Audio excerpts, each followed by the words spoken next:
துஷ்டருக்கு அறிவுரை கூறக்கூடாது. ஒரு காட்டில் ஒரு நாள் அடைமழை பெய்து கொண்டிருந்தது.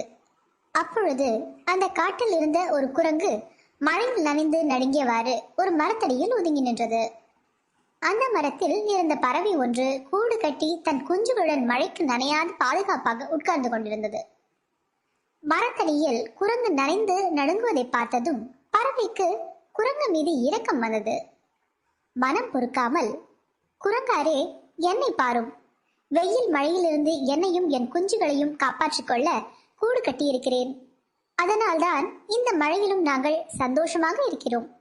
நீரும் அப்படி ஒரு பாதுகாப்பான கூடு செய்திருக்கலாமே.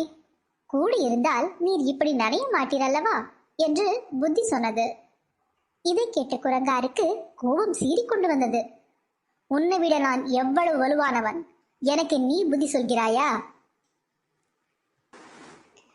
இப்பொழுது உன்னையும் உன் குஞ்சுகளையும் என்ன செய்கிறேன் பார் என மரத்தில் விடுவிடு என ஏறி பறவையின் கூட்டை பீத்து எரிந்தது. பறவைக்கு அப்பொழுதுதான் புரிந்தது, அறிவுரைகளை கூட அதை கேட்டு நடப்பவர்களுக்குத்தான் சொல்ல வேண்டும் என்று. துஷ்டனுக்கு நல்லது சொல்ல போய் தனக்கும் தன் குஞ்சுகளுக்கும் பாதுகாப்பாக இருந்த கூட்டை மறந்தியது.